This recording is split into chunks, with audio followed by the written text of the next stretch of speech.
You know how every reporter is supposed to try their best to give both sides of the story? Well, commentators really aren't. Columnists really aren't. I can't find another way to navigate this Najee Harris issue. Good morning to you. Good Thursday morning. I'm Dejan Kovacevic of DK Pittsburgh Sports, and this is Daily Shot of Steelers. It comes your way bright and early every weekday. If you're into hockey and or baseball, I also offer daily shots of Penguins and Pirates in the same place that you found this. The Steelers reported to St. Vincent College yesterday. I was there to cover it. Not much in the way of hard news.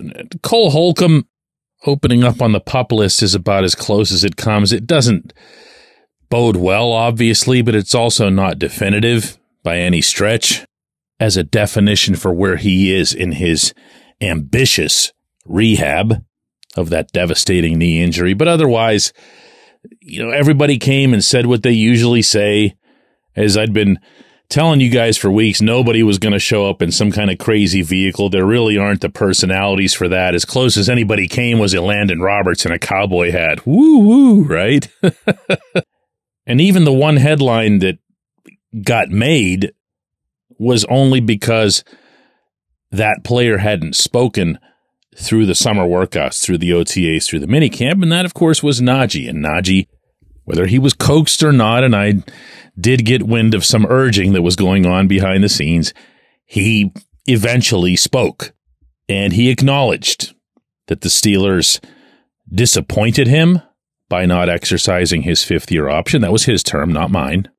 That he dwelled on it and was affected by it for, in his words again, a minute, after which, according to him, he just got back to work and resumed preparation for the 2024 NFL season.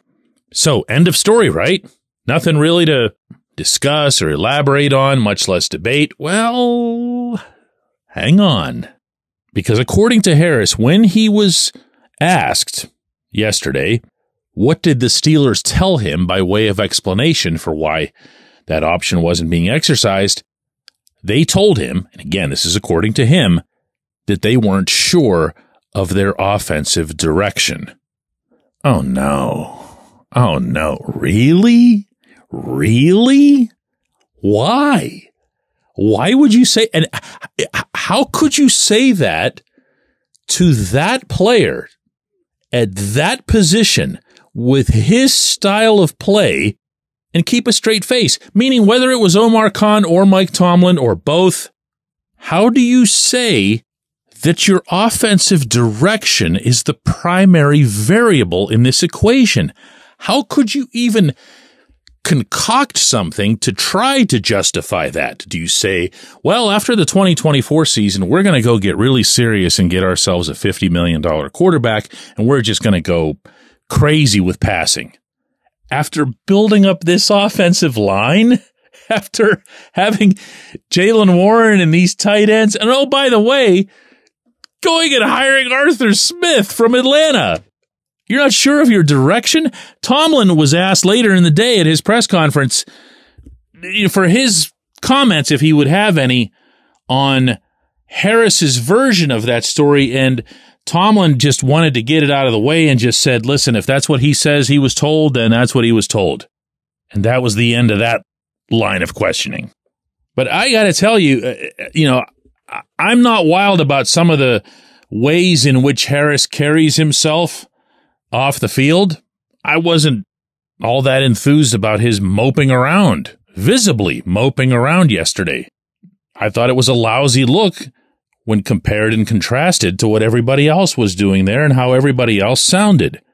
But this isn't what you do, okay? No one's ever accused Harris, and no one ever should, of giving less than his absolute best to the Steelers on and off the field. And for whatever it is that you want to say about him compared to Jaylen Warren, and I happen to believe that Warren is the better running back, Harris still has 3 consecutive 1,000-yard seasons, and a couple of those were spent behind woof when it came to the offensive line and the coordinator. And you'd better believe he deserves to at least be dealt with in a straightforward manner, the manner in which you would hope and expect the Steelers to conduct themselves. Now, the only thing I can think of that would make any sense here is if, as I've heard, Smith has become somewhat smitten with Warren, and then Smith says, I can live with just Warren. You can get me another, 1B type of running back behind him. We don't need to be putting all this other money into Harris.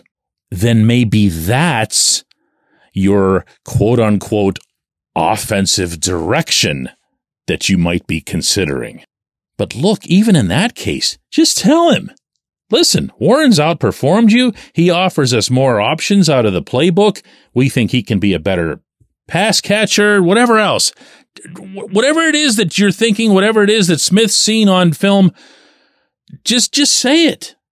He's still got another year here. Maybe it'll, send him to some other height. Who knows? I don't want to say motivate him because he's pretty motivated as it is and has been always. But, be better with him. Be better in the communication with the player.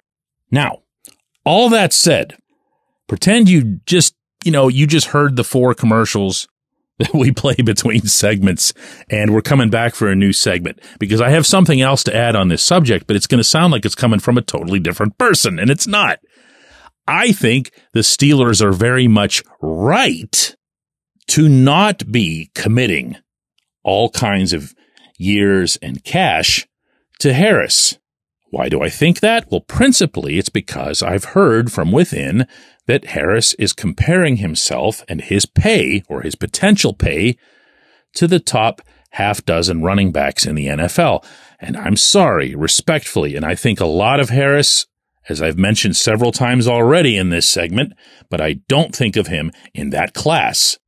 So when the Patriots hand Ramondre Stevenson $36 million over 4 years, and that just happened a month ago, and I'm told that Harris and his agent are bringing up Stevenson to the Steelers, no, it's not the same. It's not the same. A, Harris isn't Stevenson, and B, Harris and Warren have benefited from each other. There are 2 of those guys in Pittsburgh. They themselves, those 2 guys, gush about the impact that they have on each other, about how they show the defense different looks, about how they wear down the defense, about how they're both ready to just steamroller people in the fourth quarter. Great, that's wonderful. Stevenson doesn't have that in Foxborough. He just doesn't. So if Harris is looking for something in the range of 9 or 10 million or whatever, no. See how you can do this? You just have to take the issues apart and, say, oh, I agree with this, but not necessarily with this. When we come back, J1Q. This segment of Daily Shot is brought to you by our good friends at Mike's Beer Bar. They're located on Federal Street, directly across from PNC Park. Mike has more than 500 beers on tap, including from more than 50 local breweries. Stop in and say hello. Tell Mike we sent you. Mike's Beer Bar.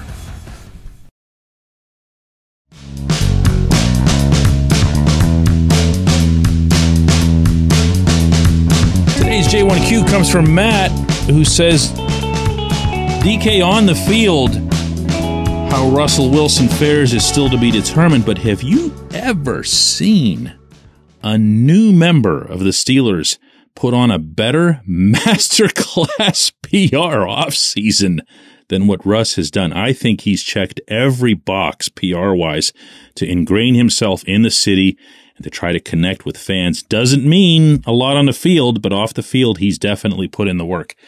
He has, Matt. He has been above and beyond when it comes to his public dealings. And by that, I don't just mean the media. You're not going to find that I invest a whole lot of time and energy, and certainly not any priority on how someone is with reporters. That's not going to carry over to anything else that they do. But where Wilson is concerned, and I think and hope this is what you're referencing, he's been out in the community. He's been heavily involved. He's been visible more even than what gets put onto his social media accounts or whatever. He is someone who can, at any given point, be seen somewhere at a downtown restaurant, usually brings a bunch of people with him. Everyone's happy to see him. Everyone's texting each other. Hey, Russell Wilson's here. You're not going to believe it. And then, of course, they come running over and want an autograph, want something signed, want pictures posted. He's doing all of that. He's doing all of that. Now, as far as what I think has you asking this question was how Wilson handled the question that I asked him yesterday in Latrobe, the answer to which ended up making something of a splash on social media. And all I asked was, what do you think of your wide receivers? Now, it might have sounded like I'm fishing for something because, we've all been talking about the receivers. Are they good enough? Should they get somebody else? But this was how he navigated that simple question. We got a lot of playmakers. I'm really excited. Obviously, GP is a special player. George Pickens, he's going to do a lot of great things. I mean, just watching the film, training with him, throwing with him, all those things that he can do. I think Calvin Austin's been amazing all offseason. Just watching his speed, his ability to get in and out of routes. Van Jefferson, his diligence. We spent a lot of times with the guys in the offseason throwing and just watching guys like Quez Watkins, Scotty Miller. There's so many guys that I'm excited for Roman Wilson to see what he can do. Right. I think that a guy who's been a champion in college, one thing to do at the highest level in college, another thing to do in the NFL, and I think he has that mentality of wanting to be that every day. And there's a lot of other guys too. Marquez Callaway's fighting, and a lot of other great players. I'm excited about our tight ends. I think we got a great tight end room. I think Pat Freiermuth is a guy that I've watched over the years. His ability to get in and out, his ability to make catches, contested catches, third downs. I'm excited about that with him. A guy that's I think a dark horse player, one of the most talented guys. He can play any sport. Is Connor Hayward. I just watched him, hang out with us in San Diego and throwing with him, and all the back shoulders. We try to push him and catch him on, and he can do it all, man. I just think that this guy's a tremendous football player. I'm excited to see Big Darnell Washington too. He's a guy that's, I don't know how big he looks like. He's 6'9". Looks like he should be playing for the USA men's basketball team. But he's just a freak athlete, and so we want to get him the ball too. And there's just a plethora of guys that can make plays. I'm excited for Najee Harris and Jalen too. Those guys kept coming out of the backfield. Those guys running downhill, and it all starts with the offensive line. Those guys up front. I mean, we've had a really good offseason up front. I'm excited about that too. Some of the younger additions too. Those guys got to work for it every day, and so it's all of us together. It's all hands on deck, and we're excited about that. My friends, that's nuts. He just went through the whole offense. I mean, I started actually laughing, and he saw me, and I think he knew why I was laughing, because he was just determined to go through the whole thing. And even then, he gets done, or he thinks he's done, and you heard it there. He just goes, oh, wait, what about the offensive line? So, at least he didn't make it to the long snapper and the kickers and so forth. But to an extent, a quarterback has to be a people pleaser. Now, he also has to know when to not prioritize the people pleasing. You got to feed the football to the people that you're confident can make plays. And once you lose that trust in them, obviously, you're not going to continue feeding them the football, no matter how much you want to please the people. But at this prenatal stage of Wilson's career in Pittsburgh, he has really gotten to know these players. They've spent months together. They've spent months away from the South Side, training, throwing, catching. He, to his credit, has put himself into a position where, as Mike Tomlin reminded yesterday, is the pole position. Still, Tomlin's exact words, nothing has changed.